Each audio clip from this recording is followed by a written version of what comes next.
moments like these, I sing out a song. Sing out a love song to Jesus. In moments like these, I sing out a song. Sing out a love song to Him. Telling Him I love you, I love you, I love you. Jesus, I love you, I love you. I sing out a love song to Him. Father, we thank you today for the goodness, your mercy, your grace, your kindness, your love. We thank you for the opportunity to be able to worship together and to fellowship, Lord, in your presence. Lead us, guide us, direct us today. Breathe on our minds and our hearts. We learn more about you. We say yes to you, God, now and forevermore. In Jesus' name, amen. You can see it, great to know how you're done. Those of you classes, those of you taking classes, God bless each of you being here on today. God thank you all for being out today. Those who are watching us by YouTube Live, God bless you guys. Those who are watching by Facebook Live, God bless you guys as well. Praise the Lord, Sister Hawkins, to you, and my Aunt Dorothy's on here. Hey, Aunt Dorothy. And then we also like a couple others saying hello to leading you, Trina, how are you? And leading you, Michelle. This is great to be out today. Thank God for His goodness and His love, His kindness that He has shown to us. By the way, you guys look amazing at those tables, and so it was really good in here. That's really awesome. You guys are missing some of those who are watching online. You're missing. We're in the cafe. Tables out and chairs, and so we're excited about what's happening and looking forward to more development. We have a few more tables to get, but we're almost at where we need to be in here, and so that's really exciting to see those things taking place, and just seeing the unfolding of the vision is always exciting as well. Today, we're going to get into our lesson and deal with discovering hidden treasures in Proverbs. Last week we laid out and showed that Proverbs deal a lot with similes and parables. Right. And as the Proverbs lays out those parables or similes, it's a comparison. And in those comparisons, they're often contrasting two different things. So sometimes you'll see wisdom versus folly, the wise and the foolish, and they're paired together. And Proverbs does not tell us what to think. It just helps us to make a decision. Shows us that here's the consequence of being wise, here's the consequence of being foolish. Now you got to decide, on what to do. So we're going to get into that today. I'm grateful, of course, to see you guys on today. And we were away over the weekend, but I was able to view the entire service here on Sunday. It was Friday. I was in Lexington Park, Maryland, and then got on the plane. Went to Nashville on Saturday, and so preached in Nashville Saturday. Sunday came back, and while I was in Nashville, they had the CMA Awards, the Country Music Awards, that was in Nashville over the weekend, and so you saw a lot of people out there. And in the airport, they had the guys playing the country music. Now, I am a fan of acoustic guitar and the banjo. I'm telling you, you're talking about getting to the soul. I was like, yes, come on now. So we grew up listening to not in our house, but around our neighborhood. You heard, play that country music like Grandma and Grandpa used to play. So that's the kind of stuff that we heard in the area that I grew up in. But we're excited to be able to be here. One of my goals, by the way, just put it out there so you know, is to write a country worship song. That is one of my goals. I'm asking God to kind of give me, I kind of got the lyrics, but what I need is a good rhythm and beat to it. And so we can rock that here at Zion. That is one of the goals. Come up with a country worship song. So that'd be really cool. So y'all pray the Lord helps us out with that. So we already got some lyrics ready for it. I just need, we gotta have the right chords and all that to make it happen. So we're gonna rock some good country worship. Amen. Let's get started today as we're gonna learn. Here's what we're gonna do. And I was battling with the best way to guide and govern this series.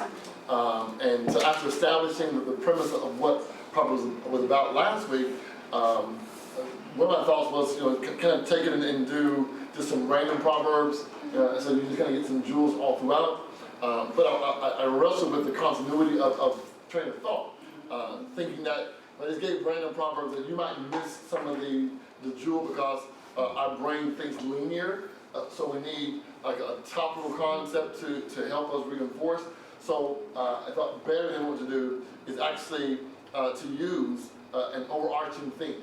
And so that's what we're going to do is each week as we go through this particular series is we'll have an overarching theme, and then from that theme we'll actually pull out proverbs that are applicable so we gain the best information, and at least you walk away being reinforcements and concepts from Proverbs that will help you. So let's get ready, let's dive in on today. The book of Proverbs is a practical book. It's a very practical book. You won't find too many theological concepts in Proverbs, although there is some theology in Proverbs. Proverbs is more of a practical book. It just helps you with everyday living. So you won't pull out theological ideas like justification and predestination or election or salvation or the effectiveness of the blood of Christ. And we can find those and we can work in the Proverbs, but that's not the intent of Proverbs. Proverbs is a practical book which helps us with the topics and issues that we face from the day. As an example, and this is what we're actually talking about today, it deals with achievement and failures. Okay, Proverbs deals with achievement, it deals with failures.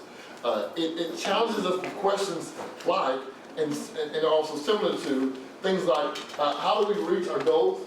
How do we, what do we need to do to achieve and to succeed? At the same time, Proverbs deals with things concerning what elements are there, the failure, and then what mistakes that lead to defeat and also flopping as well. So it's a practical book.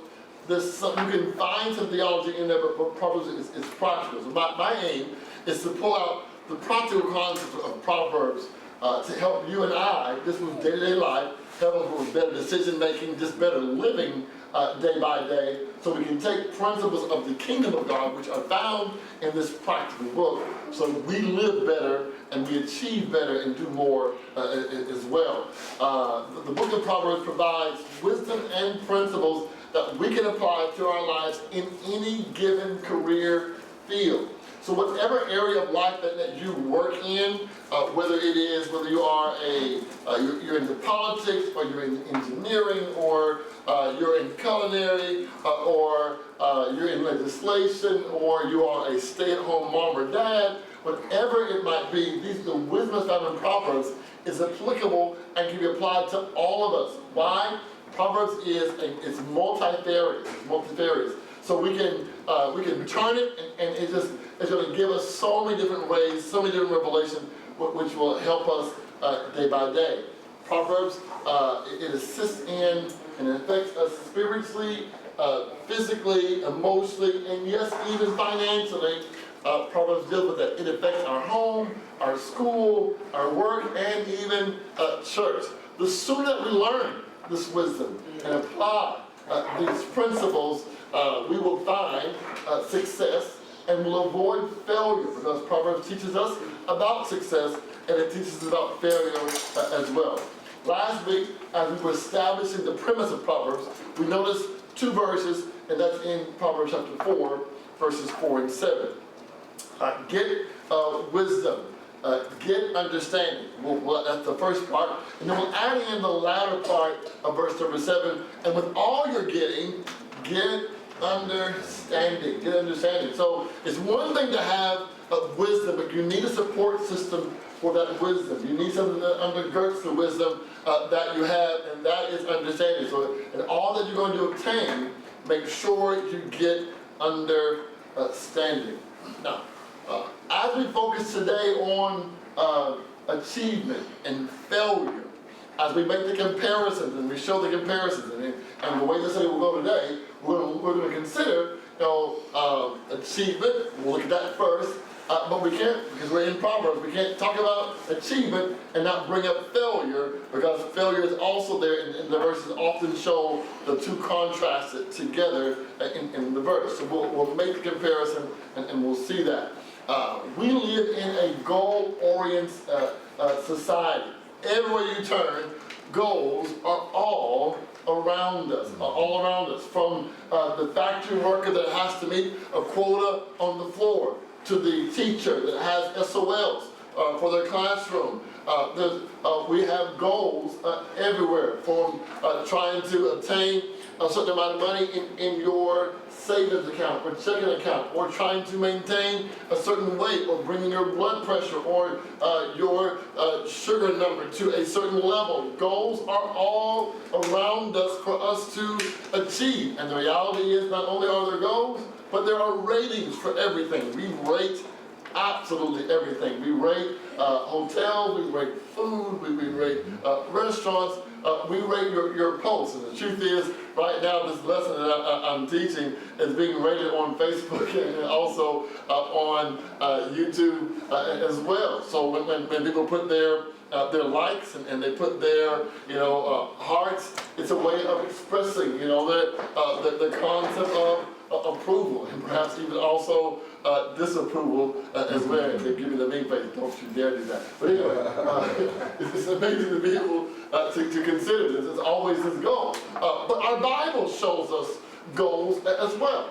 The goal of Moses was to bring Israel out of the land of Egypt. The goal of Joshua was to take Israel into the promised land. The goal of Jesus was to save the world from sin. And to do that, he was to seek and to save those that were lost. If you're familiar with Alice in Wonderland, whether you read the book or you saw the movie, there's a segment where Alice meets the cat and she's having a conversation. It goes something like this. When Alice meets the cat, she says, would you tell me, please, which way I ought to go from here?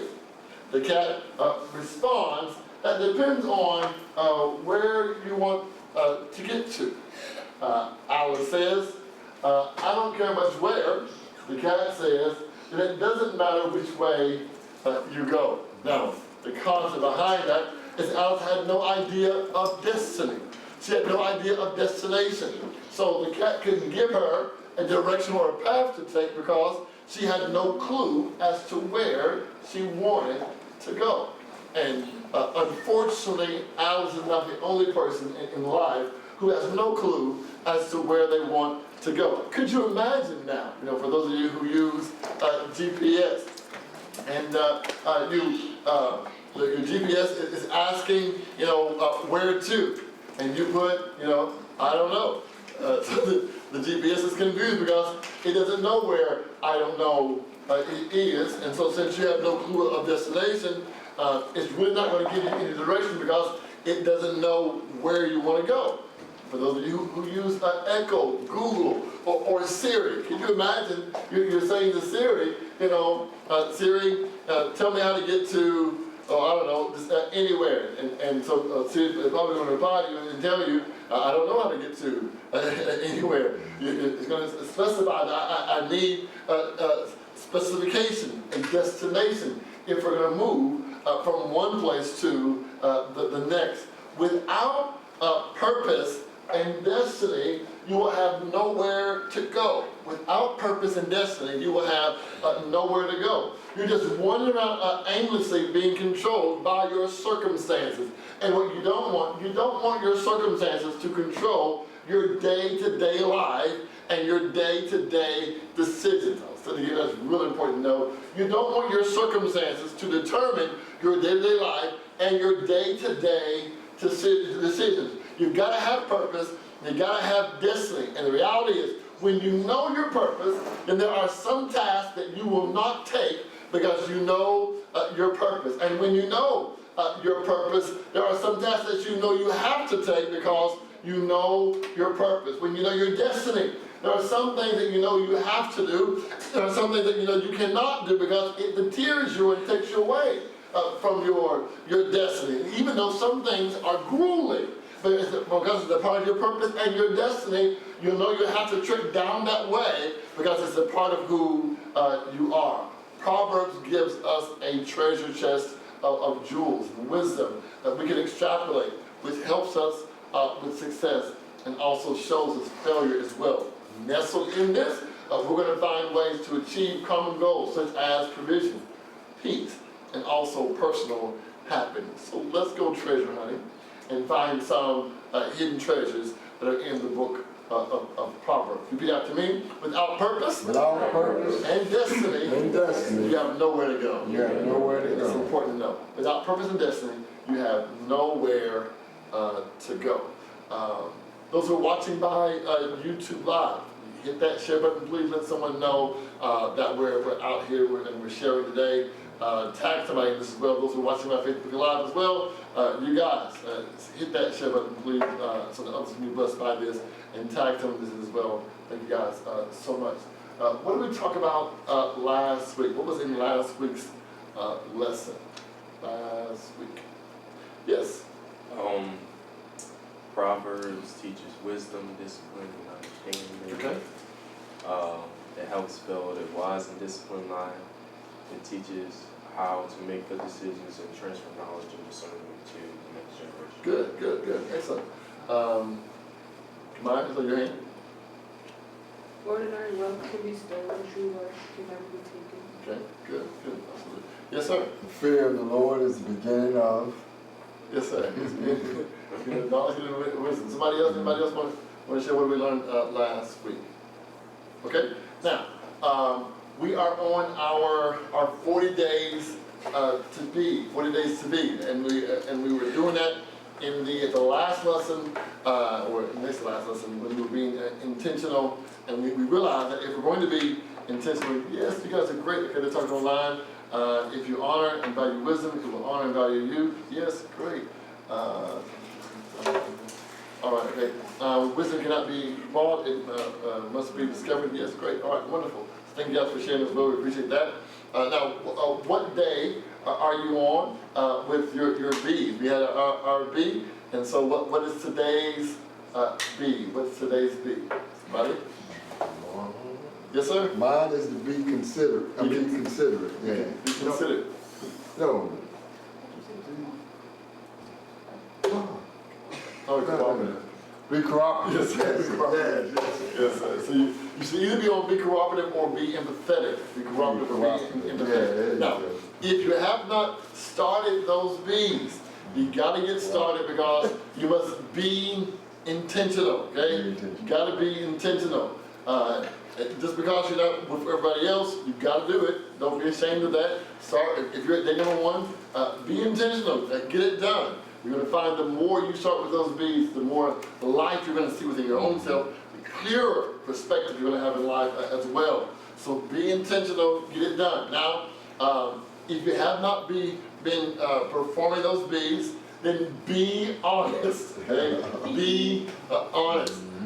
Because if you're deceiving your own self and by trying to deceive us, you're not helping yourself at all. Be honest. Get it done. Be intentional, and you'll find that your life will be blessed by that as well. All right? Let's get started diving in further today, and we'll first deal with success and achievement and what we need to accomplish to be able to get there. Proverbs 24, verse 27. Again, Proverbs is that book of practical concepts. So let's deal with practicality and how we can apply it to our lives. Proverbs 24, 27 says, prepare your work outside. Get everything ready for yourself in the field. After that, build your house. So prepare your work outside. Get everything ready for yourself in the field. After that, build your house. The concept of this particular proverb, its essence is that preparation is necessary if you're going to reach your goal. That you're not going to be able to actually achieve if you don't take the time to prepare to achieve. So preparation is quite important. And as we start to prepare, it's important that we learn organization. We've got to be able to plan.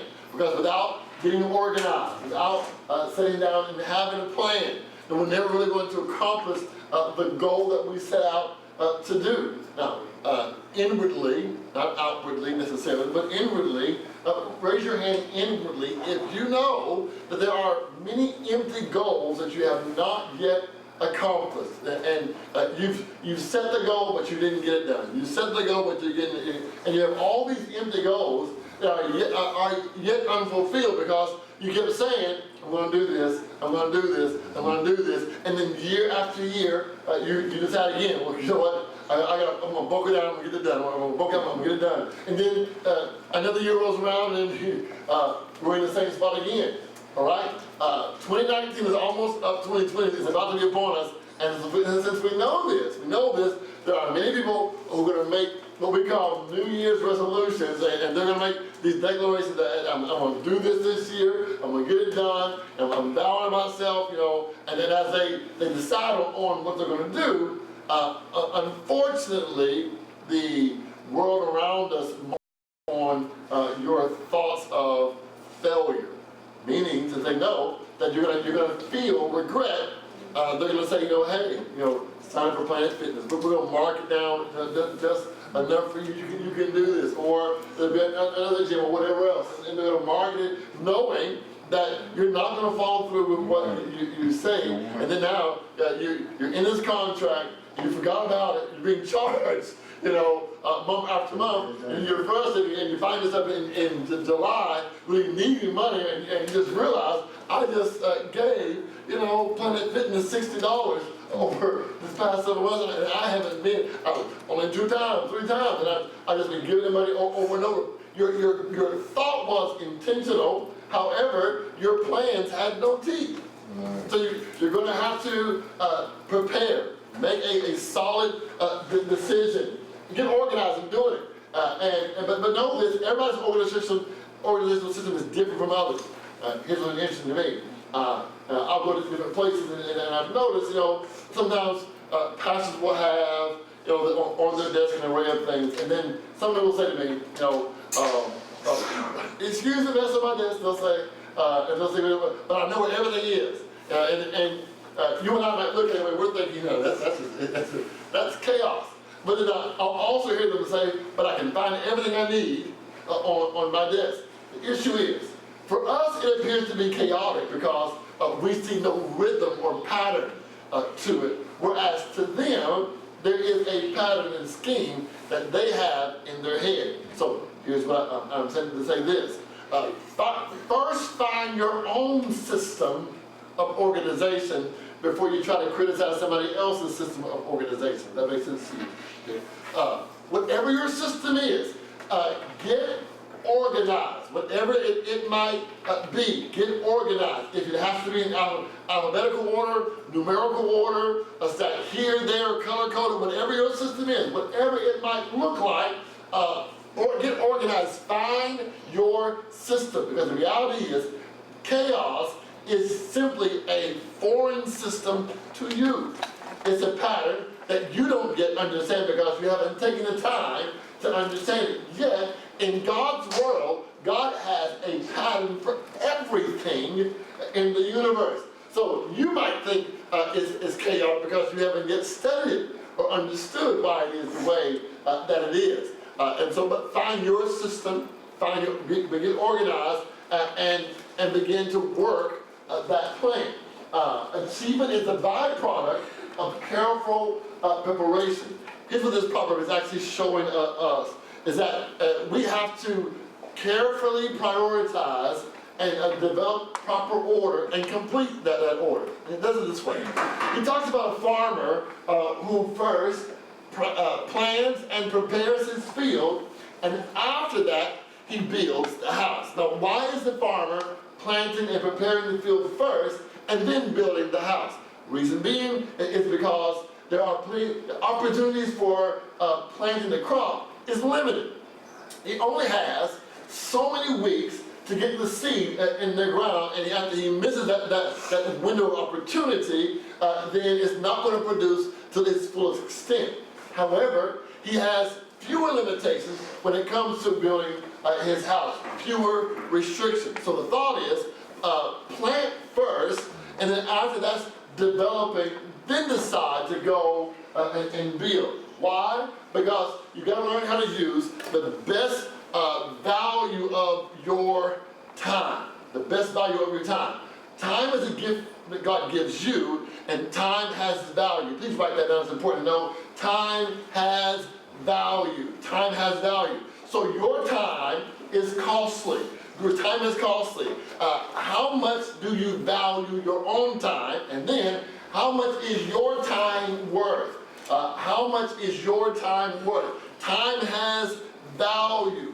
Your time has value. How much is your time worth? Now consider how much time we waste from playing, Candy Crush to Toy Blast, Toon Blast, games like that, Solitaire. You're playing all these kind of games, and you're losing time while you do that. Or perhaps you're watching internet TV or a show, and you find yourself binge watching, and the way the show works generally, it's going to leave you on a cliffhanger.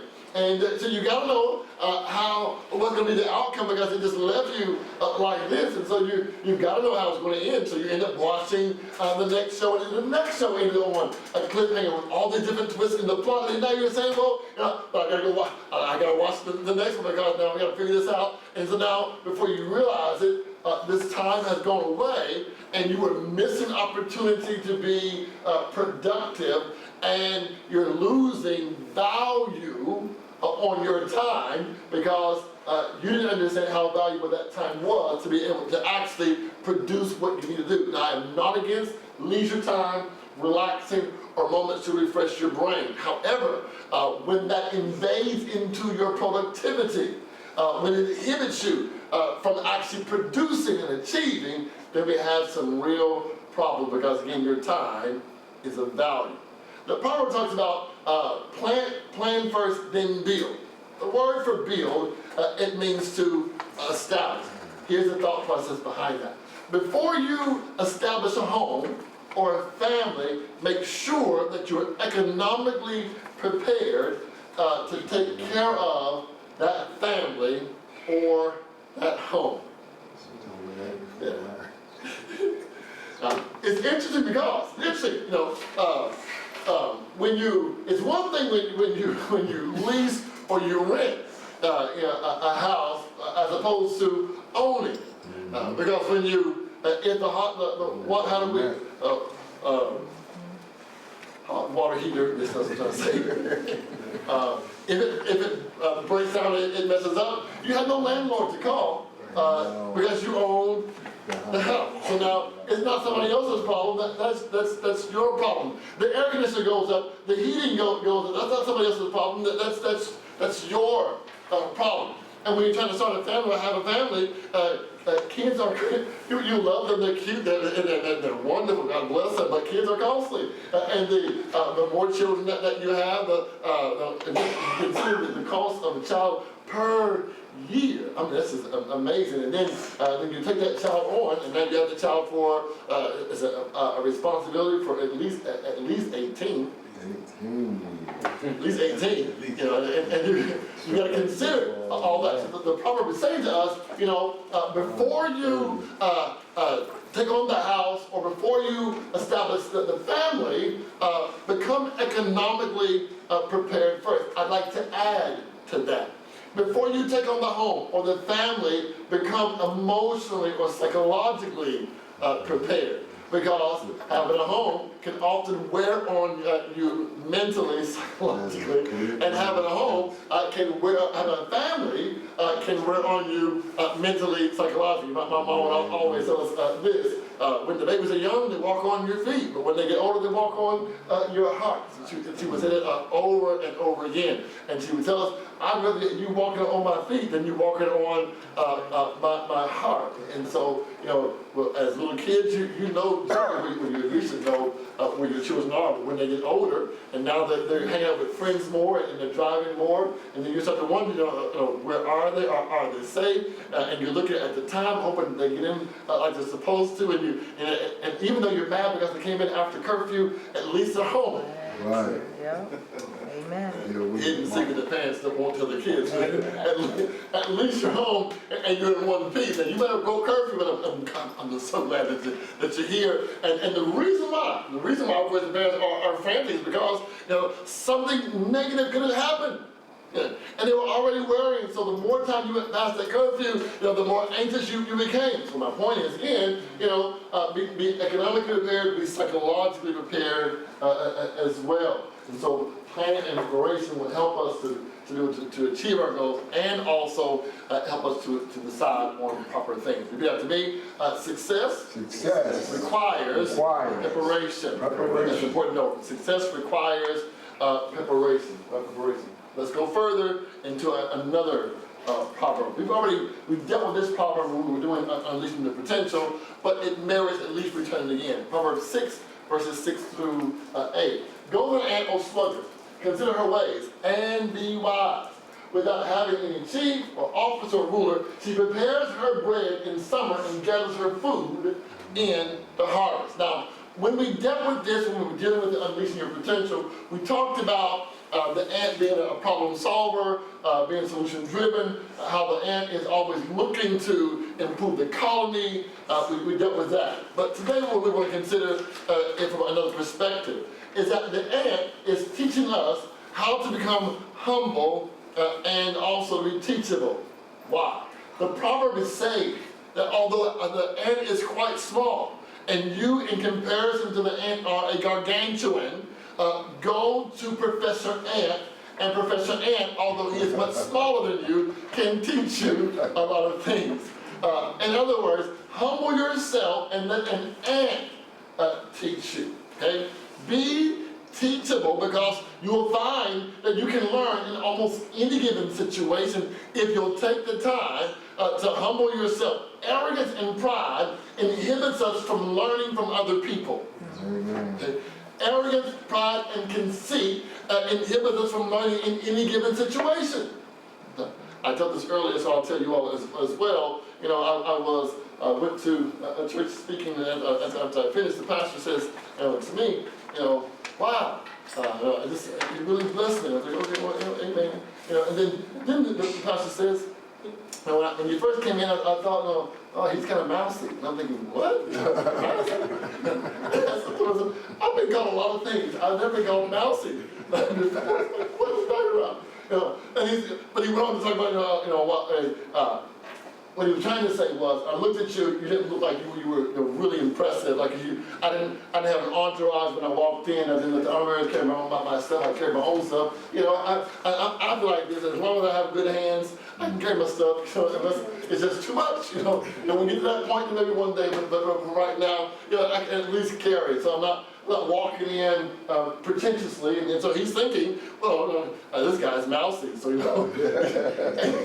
it tells us this: you can't judge a book by its cover. Because I wasn't walking in flamboyant or talking loud or obnoxiously, because I was rather quiet, and he's thinking, well, he didn't really have much to offer. The reality is, for each of us, you're going to learn a lot from other people if you'll take the time to actually humble yourself and be teachable. Be teachable. Humble yourself. Your child can teach you. Your coworker can teach you. Your subordinate can teach you. Your failure can teach you. Somebody else's failure can teach you. Humble yourself and be teachable. Repeat after me. Your attitude will determine your ability. That's important to know. Your attitude will determine your ability. Your attitude will determine your ability. So you can inhibit success in your life because of your attitude. You can hinder your capability because of your attitude. Your attitude will determine your ability. Let's go further. Proverbs 12, verse 11. Proverbs 12, verse 11 says, whoever works his land will have plenty of bread, but he who follows worthless pursuits lacks sense. Equally, a proverb is shared in Proverbs 28, verse 19. It equally says, whoever works his land will have plenty of bread. Now, notice the similarities there. Then it says, he who follows worthless pursuits will have plenty of poverty. Now, the first initial parts of these two verses, although in separate chapters, say exactly the same thing. Whoever works his land will have plenty of bread. Whoever works his land will have plenty of bread. Then it says, verse 12, verse 11 says, he who follows worthless pursuits will have, that person lacks sense. Chapter 28, verse 19 says, whoever follows worthless pursuits, they will have plenty of poverty. So the goal of working and achieving, you'll be satisfied with bread. The concept is, if you work the land, bread will come to you. Or is revenue will come to you. If you decide to work the land, revenue will come to you. Income, you'll find income. So something will come in because you're working what you have.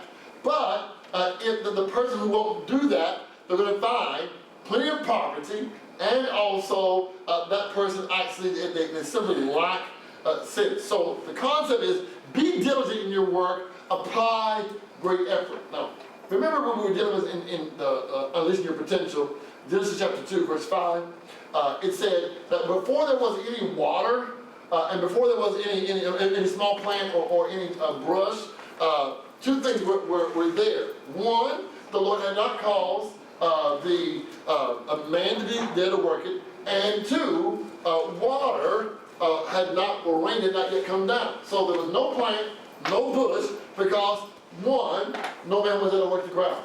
And then two, there was no rain yet. So here's how God solves that problem. Verse 6 shows God caused mist to come up and it watered the whole face of the earth. And then verse 7, God forms a man out of the ground, breathes in that man's nostrils, but the life man becomes a living soul. Then verse 8, he plants a garden and he puts the man in the garden. Remember again, verse 5 showed us there was no plant, no vegetation, because there was not a man to work the ground.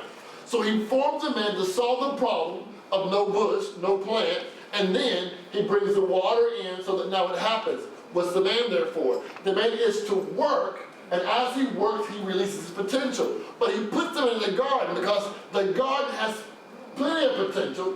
It's abundant of potential, but the man has potential with his own self. So he's put in a situation that's full of potential to realize the full potential that's in his own self as well. So work releases your potential, and every ability has responsibility.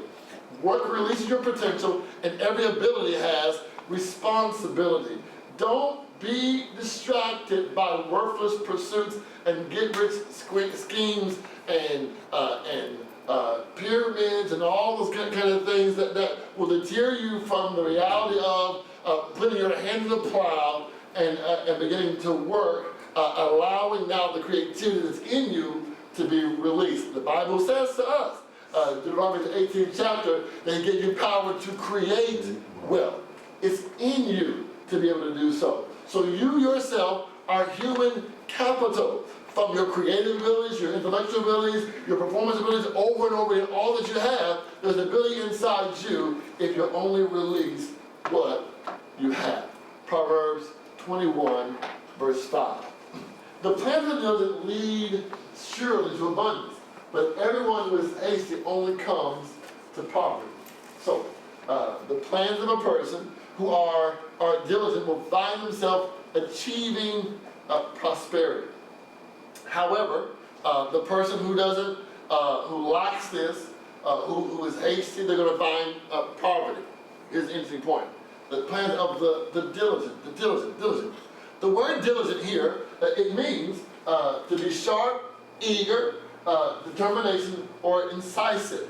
So the thought process is the plan of the diligent, or the person who is sharp, the person who is prepared, the person who is ready, the person who is effective, the person who is sharp like a knife. They're going to find success, and it's going to lead them to abundance. The reality is, a sharp knife or something that is sharpened to cut meat, it's easier to cut the meat when the knife is properly sharp. It's easier to cut whatever object that you're cutting if it's sharpened for that particular thing. Less effort is required. So then that means we're iron sharpeners, and we have to have others in our life that will help us to be sharpened as well. Who's at your table that's your iron sharpener?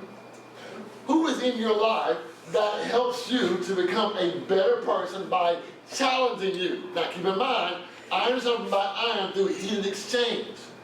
Glory to God. So then, that person, although it appears to be friction or heated, they're helping you by challenging you to be better, to be the best version of yourself, to really live and enjoy the best quality of the life that you are supposed to have. Some of us, many of us are living beneath our privilege because we don't like the shaping that the iron brings. Come on. We want the sharpening, but the shaping, the abrasive contact is a bit too much for us. Glory to God. But the reality is, we need individuals in our life that will challenge us, push us, not just keep us comfortable, because as long as we're in our comfort zone, and that is comfort zone for a reason, because it's comfortable, you're never really going to achieve anything else outside that place of comfort, and so you're going to miss many wonderful opportunities because you enjoy being comfortable. I'm almost afraid sometimes that maybe parents are often, I want to say, disable their children because we're so busy making them happy and smiling that we don't allow them to be discomforted. So then they when things get a little challenging in life, they want to retreat back to the comfort zone. And so then they don't know how to process when it is hard, because they're really put in. And imagine, think about it. If you spend 18 years in the comfort zone, and now you're thrown into a place of discomfort, so we're going to have some problems. We don't know how to process or to function because there's this challenge there. And if mom and dad is always jumping in and taking care of it, so then as we get older, we were trained that way for 18 years, so we got another 18 years to try to deprogram ourselves. Amen. God help us. Did he say that? So that it's like 37, we're probably getting this, oh, I can do this.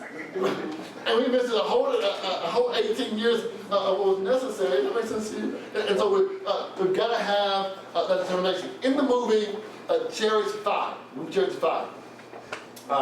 there's a person called Harold Abrams. He was a champion sprinter who was winning in every heat that he was in. And in the movie, he has an occasion where he actually loses his for the first time. And when he does, he's frustrated. Goes to the bleachers, and in the movie, he sits down, and his girlfriend sees him there as he's pouting in the bleachers. So she comes over to encourage him, and as she's coming to him, he says, "If I can't win, I won't run." She says to him, "If you don't run, you can't win." Meaning then, that just because you had a challenge and in that moment you failed, doesn't mean that you're a failure. If you don't participate, you can never be a crowned champion. If you didn't have that sense of failure, then how are you going to know to push yourself even further, that you have more inside you?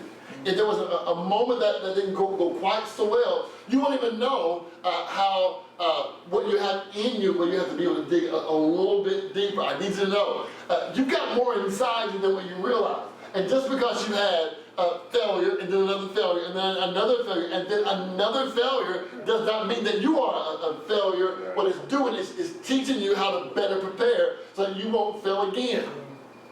Learn from the last time that you failed. Prepare yourself. And then push yourself. You can do it. You can do it. Yes, you can do it. You are that little engine that could. And so keep telling yourself, I think I can, I think I can, I think I can. And you can do it. Just keep pushing yourself. Proverbs 12, verse 24. Here's one of my favorite ones out of this particular lesson today. So I'm going to encourage you really with this because it really, really blesses me. Proverbs 12, verse 24 says, the hand of the diligent will rule, while the slothful will be put to forced labor.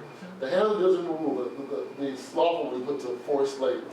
The idea is that decisiveness is a character trait or a leadership trait that all of us should have. Simply saying that if you don't want to be ruled by others, then you're going to have to learn to be able to control your own life. Unfortunately, most of us aren't willing to own our decisions. And we learned it early on. When Adam was faced, and he's now being challenged with the decision that he made, he says, well, it's that woman. And when the woman is called for the decision that she made, she says, well, it's that serpent that you made. And so each one not deciding to own their own mistakes. And we're quick to want to own our successes. And we're often insulted when people won't recognize us for the success that we made. They overlooked me. They forgot who I was. I did that, but no one, can I tell you, in all my years of doing this and counseling, I've never found anyone say, no, I messed up. They didn't call me out for messing up. Have you ever said to anybody, have you ever been upset because no one called you out for messing up? But you have been a little insulted if you did well and they forgot your name. Say, what? They overlooked me? So the idea is take ownership, not just for your successes, but take ownership of your failures as well. Because indecisiveness is a sign of being lazy. Indecisiveness is a sign of being lazy. And here's what's really interesting. And I don't want to put it up there, but I did put it on the notes, but I said, well, I should at least throw it out there, so I would. You ever had, and maybe it should, but keep looking forward, it's time to eat, and they ask you, what do you want to eat? You say, I don't know. Or you're with somebody else saying, what do you want? I don't know what you want to eat. I don't know what you want to eat. Well, I'm hungry though. Well, what do you want to eat? I don't know. What you want to eat? And you say, I don't know. So what do you want to eat? I'm hungry though. And so 30 minutes later, it's like, so what do you want to eat? I don't know what you want to eat. And so then somebody says, well, how about steak? Nah, I don't like steak, man. Okay, so what do you want to eat? I don't know. Are you kidding me? You still don't know what I made a suggestion and you still don't know? So you've got to own your decisions, okay? Own your decisions. And own the failure as well as also own the success as well. Those who are indecisive and those who are lazy will find themselves losing their freedom. And they'll often be indebted to others, which means that somebody else is controlling their life. Someone else is controlling their life. I want to challenge you to become debt-free. Make a plan, decide on becoming debt-free. I don't want to just say it to you and just throw it out there and not give you a start. So let me start you out, okay? Start with a financial calendar. A financial calendar. I'm going to help you on how to work it, all right? Get that month, whichever it is, and write in the month, when your bills are due, okay? Actually write it out on the calendar, plot it on the calendar, when your bills are due, okay? And then write in that calendar as well on when you get paid, so you know exactly what those days are. If it's Fridays, or if it's on Mondays, or if it's the 1st and 15th, or the 1st, whatever it might be, right when you get paid. Then before you begin to actually look at your income versus expenses, look at when the most money comes in, but also look at the week where the most expenses go out. Unfortunately, we often do. We often spend on the weeks where we have the most, and we're suffering on the weeks that we have more going out. because we didn't look at our financial calendar and see when the 2 big waves or 3 waves or 4 waves or 1 big wave was, and now we're scrapping later on in the week or in the month trying to survive because we didn't understand the whole balance of our scheme. Most people, this is called financial literacy by the way, most people don't realize they actually have more money coming in than they have expenses. But because it's imbalanced and they don't know the weeks that they have the money, they know when they get paid, but they don't know, the big week for expenses. And sometimes you'll see you've got big expenses all on the 3rd week or the 2nd week or 1st week, whatever it might be. And you can begin to prepare for that and now allocate appropriately so now you have money left over. Okay? I want to challenge you. And that's just a start. We can do some more at a later date. But I want to challenge you, start with a financial calendar. Because when you see it, it's going to make you think a little differently. Okay? And you'll find yourself spending differently as well when you see it. Remember again, without a vision, the people perish. Yeah.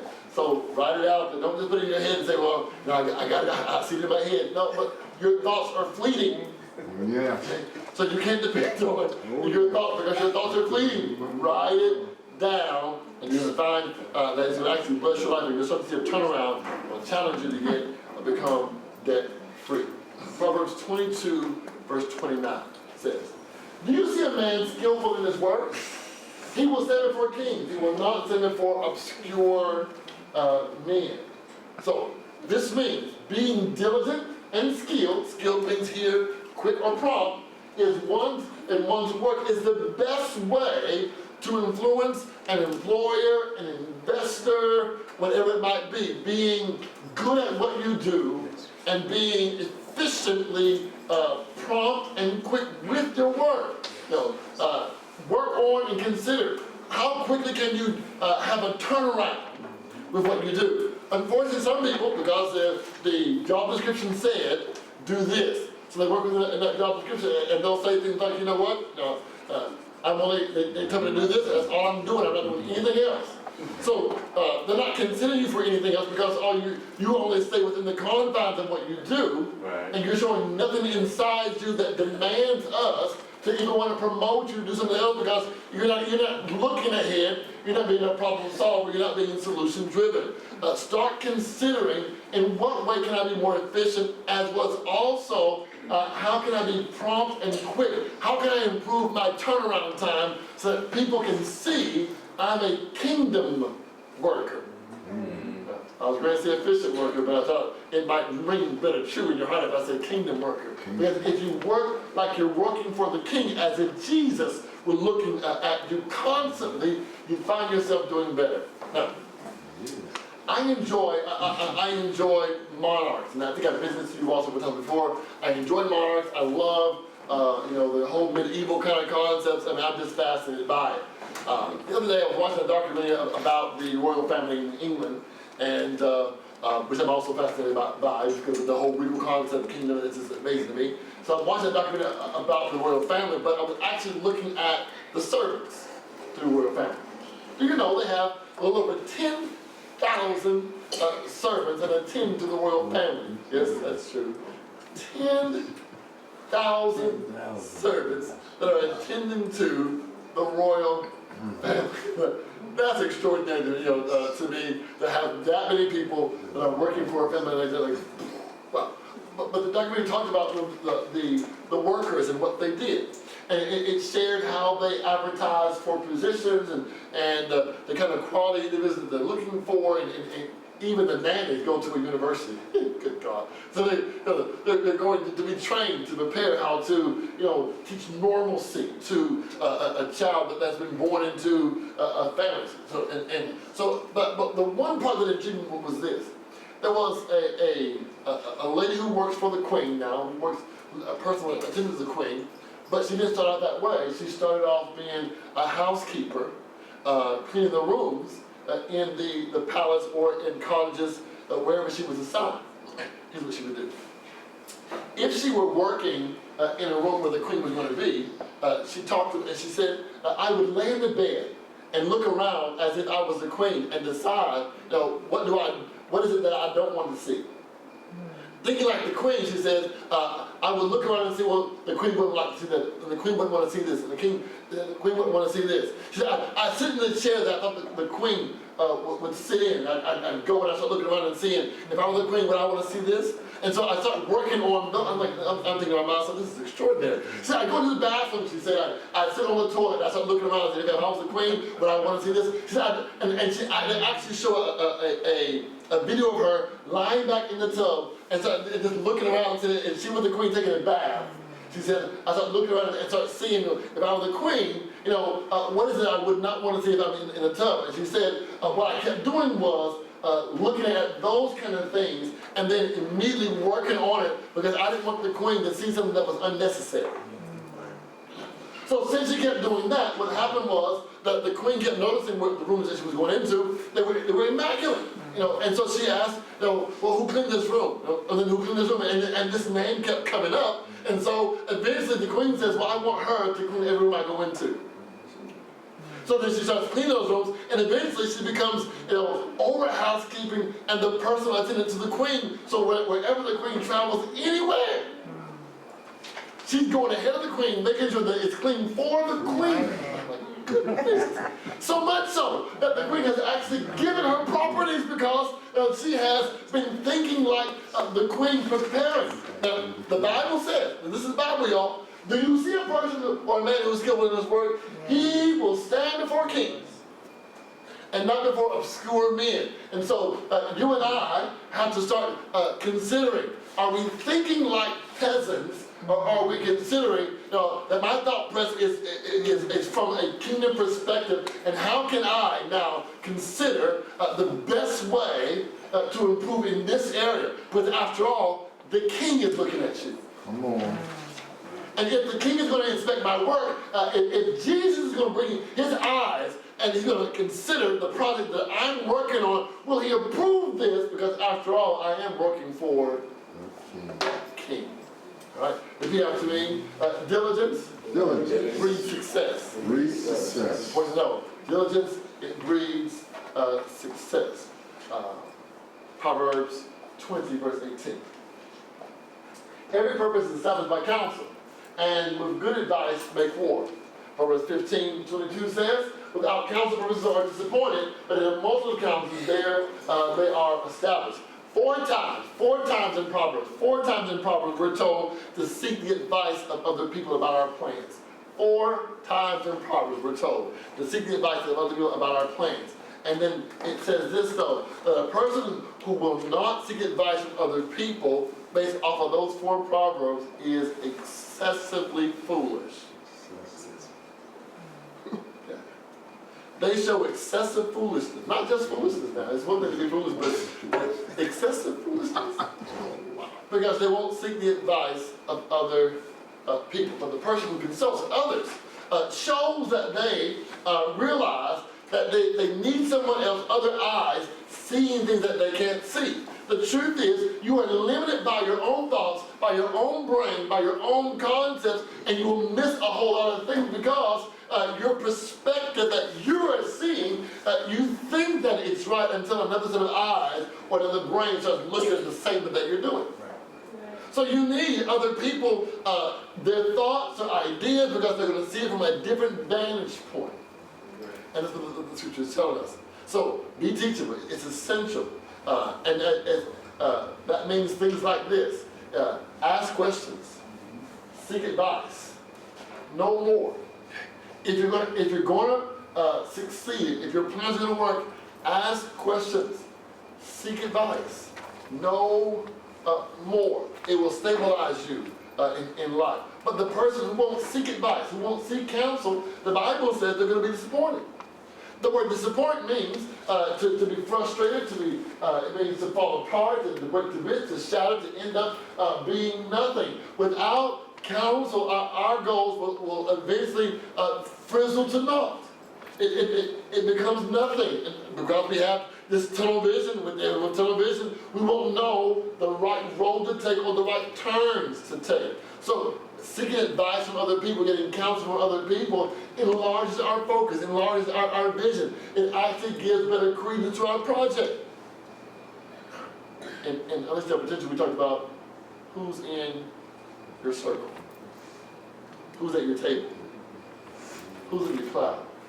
In other words, you got to build a network of advisors because they'll open you to new ideas and new opinions. They'll help you not only to be established, but they'll also help you to be safe as well. The Bible says this, Proverbs 11:14. Where no counsel is, the people fall, but in the multitude of counsels, there is safety. Proverbs 24, verse 5 and 6 says, a wise man is strong. Yes, a man of knowledge increases strength. For by wise counsel you shall make war. In the multitude of counsels, there is safety. Repeat after me. Ask questions. Ask questions. Seek advice. Seek advice. No more. No more. Okay, so again, consider ask, seek, no. Ask, seek, no. Our Bible says, ask and it shall be Given. Seek and ye shall Find. knock and the door shall Open. So it's asking, seeking, in this case, knowing. Now, we can't talk about achieving and not deal with the comparable or its contrast, and that's failure and laziness. So let's deal with laziness. Let's consider that. Proverbs 12:24. We've already said this when we're dealing with the diligent, but it merits dealing with the lazy. The hand of the diligent shall bear rule, but the slothful shall be put to forced labor. The Proverbs give us insight about laziness and why people are lazy and the results and consequences of one's laziness. The word slothful, we don't use the word slothful too often as found in this verse. The reality for me, the only time I ever hear the word slothful is in church. We don't normally say slothful outside of church. It's just not something that we normally say. So what does it mean? Because since we don't use it that often, we need to at least know what slothful means. It means to be one who is slack. It means lax, but it also means deceitful. That's interesting. The word slothful means deceitful. Why? Because the lazy person is always trying to present a scheme or a mirage that they've done something that they have not done. And that is deceitful. Which really amazes me because, they really put a lot of energy into creating this mirage.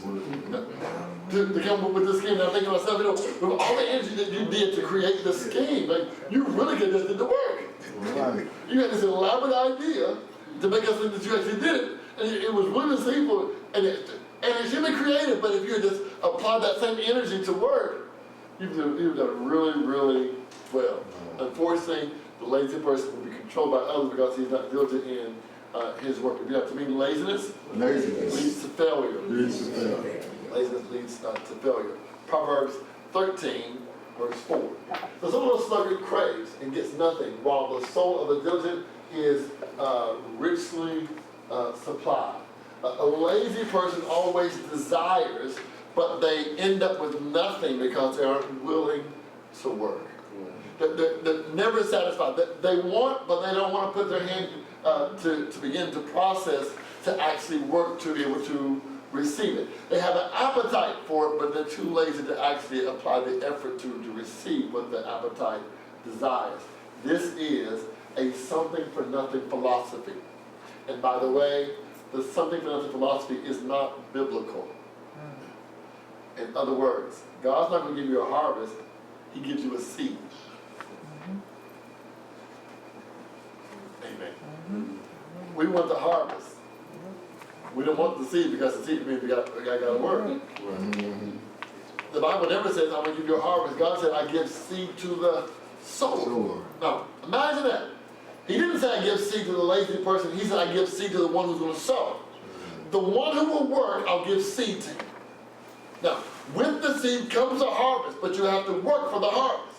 So if you want the harvest, glory to God, show God that you are diligent.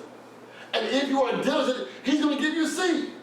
But He's not giving seed to those who will not be diligent to work. Show Jesus that you're not lazy. Hallelujah. That you can be trusted. And if you can be trusted, then He'll give you seed to begin to work. And from the seed, you'll have the harvest. The unfortunate thing is that the lazy person is never satisfied. Proverbs 16:26 says, a worker's appetite works for him. For his mouth urges him on. I love that. A worker's appetite, it actually works for him. It's a motivation. It drives him. So it's a do-nothing attitude that actually destroys your character. It destroys your reputation. If you have to be laziness, Laziness. never satisfied. Never satisfied. Laziness never satisfied. We'll do another. Now, lazy people always come up with excuses. Let's look at some of that. Proverbs 20, verse 4.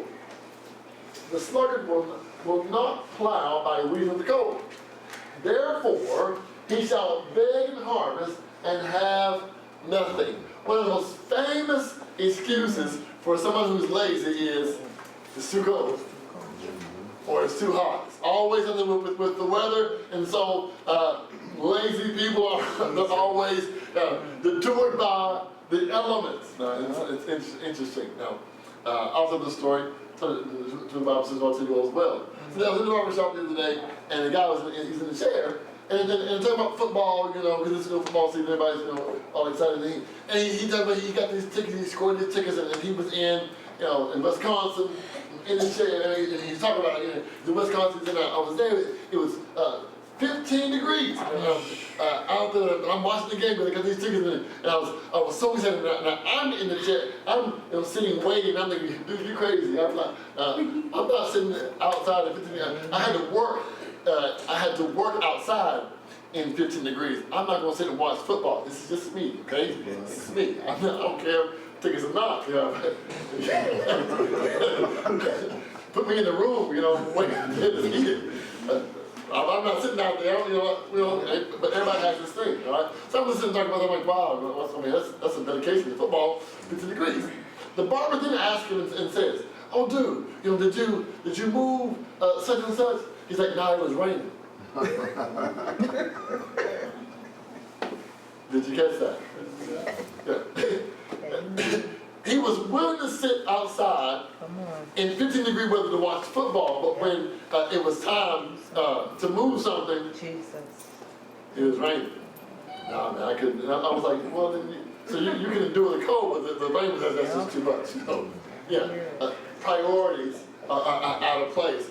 Lazy people will always think of reasons why they can't do something. Why is that convenient philosophy where they won't work, they shun work, and they actually achieve little to nothing. Now, here's why that proverb has more meaning if you know the backdrop in the Middle East. When it came time for planting and plowing, it did it in the winter, which is actually the rainy season.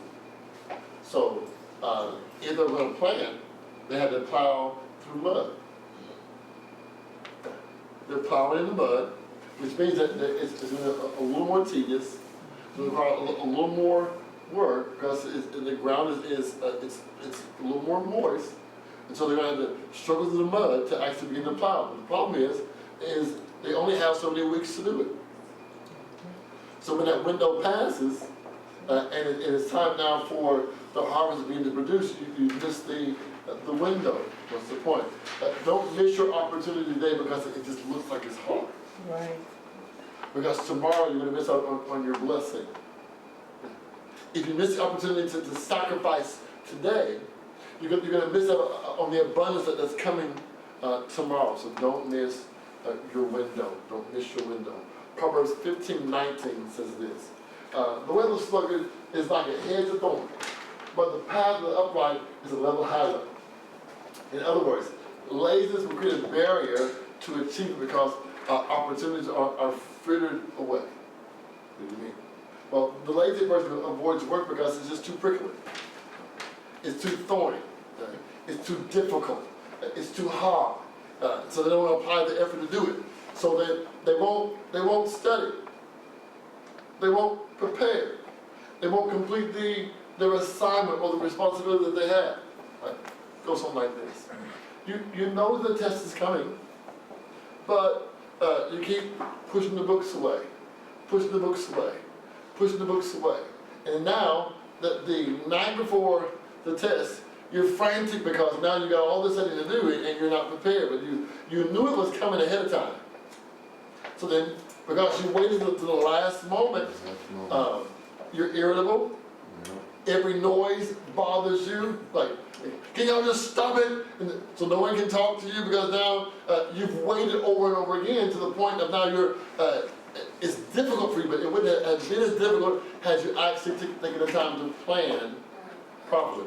You'll discover it is. If you'll study just an hour a day, or whatever that is, when you in the week you would have 7 hours worth of study, as opposed to trying to come in 7 hours in one setting. And you would absorb more if you take the time to do it 1 hour a day, as opposed to 7 hours in one day, because your brain can only absorb so much information in one given setting without taking time to have to refresh or to have a break. If you have to study for a block of hours in one day, every 50 minutes, take a few minutes to walk around, stretch, stand up, touch your toes, allow the blood to flow, to go back again. If you sit for that long period of time, you're going to miss a valuable information because you're frustrated by the material that you are considering. That's just a hint from professor to student, helping you out because you never learn properly whenever you're frustrated. The lazy person is always living for the now. They're not considering the tomorrow. So therefore, they don't have any savings, they don't have any retirement, because they're living in the moment. Don't be lazy. Don't be lazy. Proverbs 22, verse 13. The slothful person says, the lions without, I shall be slain in the street. Proverbs 26:13 says, the slothful man says, there's a lion in the way, a lion in the street. The lazy person uses excuse as fear as an excuse for further laziness. They're too afraid because it's too intimidating, it's too strong, and so the lions out there, I can't do this. It's too powerful. They've got too much. I can't do that. So what lion is in front of you right now that's intimidating you? David said, I saw the lion given for the sheep. I took the lion by his beard and I slew him. Amen.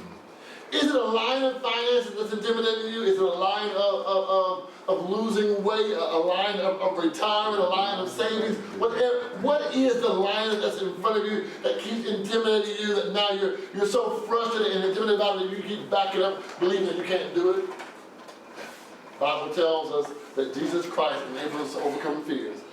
God has not given us a spirit of fear, but a power of love and a sound mind. Repeat after me. I can do all things through Christ that strengthens me. Now this time I need to say like a Pentecostal preacher, all right? I can do all things through Christ that strengthens me.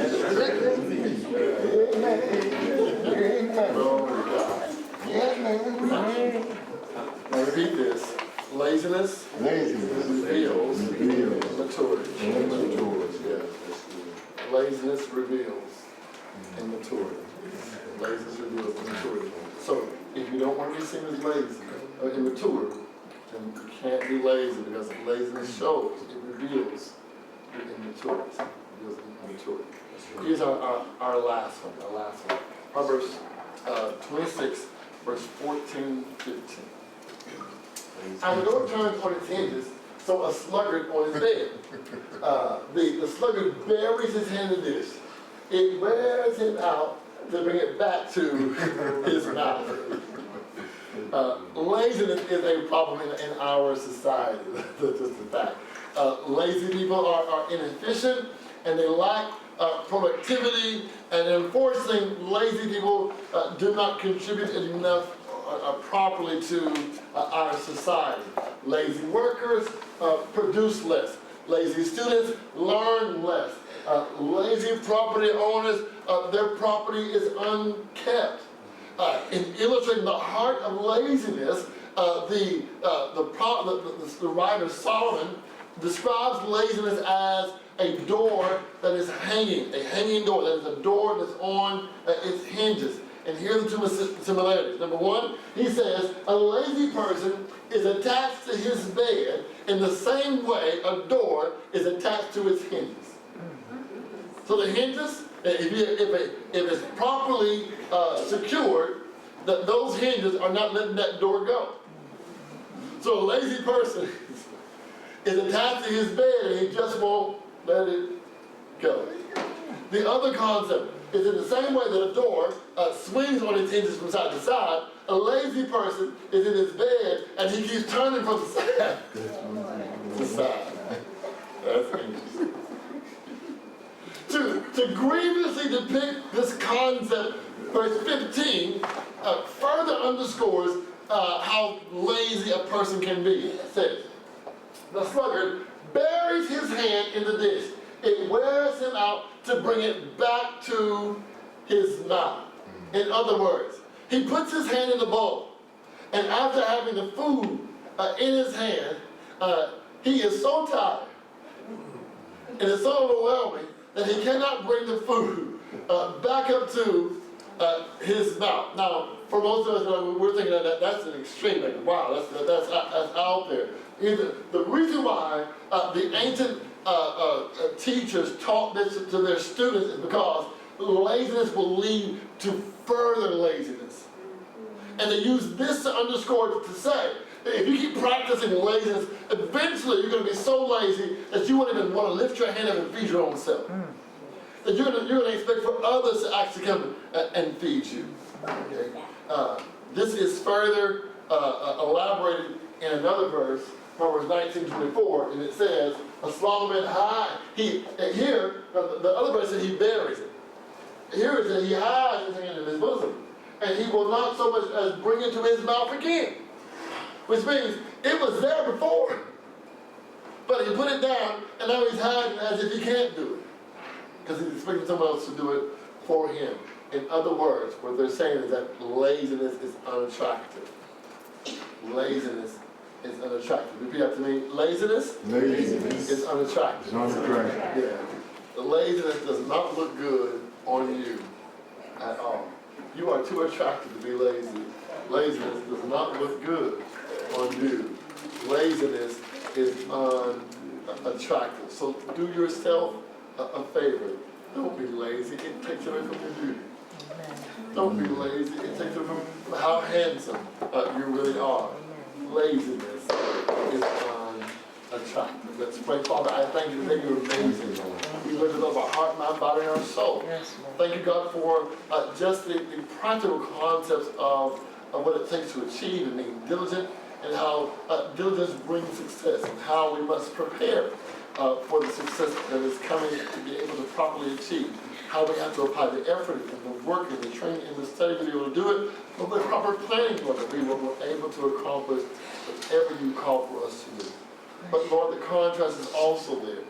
That laziness always brings about failure, always leads to failure. That laziness never satisfies, and that laziness is unattractive. Father, I pray that with these two decisions that are out in front of us, I pray today, God, that every child of God will begin to work like the kingdom and be productive, Lord, like you call for us to be. As we look at the parable of the talents, that we got with the 5 and the 2 and the 1, Lord, we want to be 5-talent people. We want to be 2-talent people. We want to avoid being a 1-talent person. As we look at, Lord, the parable of the pounds, we want to be like those, Lord, who work the pound and produce a further pound. We don't want to be the servant you look at and say, I don't even know who you are. Depart from me, you lawless one, because we wouldn't work and be productive the way we should. We wouldn't be the 11th hour kind of servant, that although we weren't called initially, but now that we know that we're called to do it, that we can do more in 1 hour than it took an entire day to do. We want to work with sufficient efficiency, and Lord, we want to work, Lord, with acceleration as well. We want to work with creativity and also innovation and ingenuity. Thank you, Father. I pray in the name of Jesus. Lord, for those of us who are in the middle of difficult moments, where we have mountains on both sides, a sea in front of us, and an army behind us, and we feel trapped. Father, I pray, send the wind of the Holy Spirit to push us into our purpose, to push us into our destiny, Father. I send the wind, Jesus, I pray, to push us, God, where we're supposed to be. And Father, I'm praying this as well. Wherever we are too slow, speed us up. Wherever we are, we're too low, God, bring us up. Where we're too high, bring us down. And Father, we want to be in the right place at the right time, doing the right way with the right attitude. If we're too fast, Lord, slow us down, we do pray.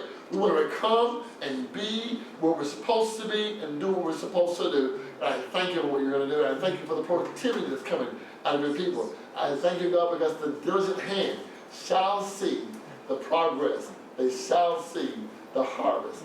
We give you thanks for it. We love you always in Jesus' name. Amen. Amen. Let's pray our living Lord. It's time, and our offering is working. The envelope for that, just raise your hands on. We got to service you with that. Let me give you upcoming announcements so you know exactly what they are. By way of announcements, tomorrow is senior luncheon here at the church. That's tomorrow at 12 noon is senior luncheon. So you want to come be a part of that with all our seniors. Have a wonderful time. Food, fellowship, games. This is always great. And so you don't miss it tomorrow. On this Thursday through Saturday is the D.C. Delaware Maryland Council in Wilmington, Delaware at Highway Word of Faith. That's Bishop Turner's church. At 2 o'clock on Thursday, Bishop Jerome Stokes will be sharing an open seminar session. At 7:30 on Thursday, Bishop Carl Turner will be speaking for us. At 10 a.m. On Friday, Apostle Nova's Week will be sharing in the open session for everyone. And at 7:30 on that same day, he'll also be sharing in ministry as well. So it's been a wonderful time. You want to come out and be a part of that. We'll enjoy ourselves together. So we invite you to be a part of that. Again, I have been elected as the chairman for it. And so I love your support and your attendance in that. So thank you guys so much. This Saturday, Zion has been invited to go, and I've been asked to speak in Norristown, Pennsylvania. Now, the directions are on the table in the back. Now, I'm asking you, as a special favor to me, come out, help me celebrate. Although we're going to this other church to help them celebrate, for me, this Saturday will mark 30 years of preaching for me. This Saturday will mark 30 years. I'm really humble and excited about that. Like, yes, I don't look like, but I've been through. Amen. But anyway, 30 years of preaching for you on Saturday. Help me celebrate if you do that. Come with me to Norristown, Pennsylvania. I'd love to see you there. And so thank you so much. Take some directions with you. We'd love to see you in that service. This Sunday is Family and Friends Day for us here at the service at Zion. So it's 10 o'clock. But at 8:30 in the morning, 8:30 to 9:30, we're serving waffles. And even after service as well, we're serving waffles. It's going to be extraordinary. It's free, no cost to anyone. They're going to have waffles with ice cream, waffles with fruit, waffles with chicken and waffles. And so waffles. And so you want to make sure you're part of that. Yes? You got a waffle maker, or you talking about Egos? I think they're doing waffle makers. Yes, they're doing waffle makers. This Sunday. Yeah. So it's not the frozen waffle, they're making them on the spot this Sunday. And so, yes, that's this Sunday. Invite you to be a part of that. Now, we're also, we have supplies. By the way, you guys did amazing with bringing the groceries in. We're still collecting that. So you can still bring them in on Sunday as well. So we can be a service and a blessing to the number of families. So I saw today what you all I brought in, I was shocked. And so thank you guys for what you've done. You can keep bringing us some over. We're going to be a blessed as many families as possible. So thank you for what you're doing. Let's continue that effort. On the 28th is Thanksgiving. Church office is still the 27th to 29th. Our last fasting for the year is December the 4th. Leadership is December the 6th and 7th. Now, because of what we need to take care of, and because in the past we're always a little short on time, we're going to start at 2 p.m. on Friday, December the 6th. 2 p.m. December the 6th is we're going to start. And on Saturday at 9 a.m. We have a lot to accomplish. We're going to push the limits for Zion in 2020, so I need your help. And we don't want to run out of time. We're going to have sufficient time. So if you're going to make adjustments to get there, we really appreciate that. But 2 p.m. on Saturday, 2 p.m. on Friday, the 6th, and at 9 a.m. on Saturday. Senior Citizens Day is December the 15th. 11th week is the 15th to the 22nd. The 18th is the last senior luncheon for this year. The 22nd is Lumberjack Sunday. Wear your plaids, wear your flannels. On that day we're having flapjacks. So this coming Sunday we're having waffles, But in December, we're having flapjacks, also called pancakes. And so we'll have some fun with that. With your flannel. December 25th is, of course, that's Christmas. Church office is closed between the 24th and the 1st. And December the 31st is our New Year's Eve celebration.